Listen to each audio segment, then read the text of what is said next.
మసకొన్ని రేగుబండ్లకును మౌక్తికముల్ వెళ్ళబోసినట్లు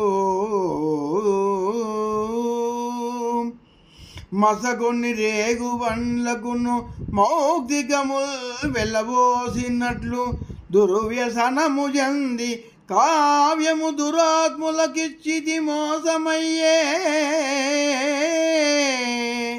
నారసనకు భూతవృత్తి సుఖరంబుగ చేకూరునట్లు వాక్సుధారసములు చిల్క పద్మముఖ రంగమునందు నటింపవయ్యా సంతసమును చెంది భద్రగిరి దాశరథి కరుణాభయోనిధి.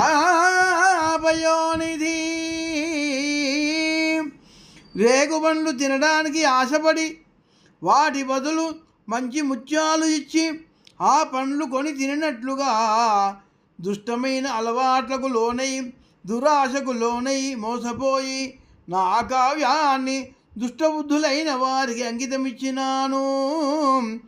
ఈ అపరాధానికి నాకు ఇప్పుడు పశ్చాత్తాపం కలిగింది. ఓ భద్రాచల దశరథ రామ, ఇప్పుడు నీవు నా నాలుకకు తప్పు చేసిన దానికి పవిత్ర భావం చేకూరే విధంగా పద్యం వ్రాస్తున్న నా ముఖరంగంలో నోటిలో సంతోషంతో నటింపుమా. అట్లా చేస్తే నా నాలుక పవిత్రమవుతుంది, నాకు మంచి పద్యం వస్తుంది. అమృతం వంటి వాక్కును మాటను నాకు కలిగింపుము స్వామి.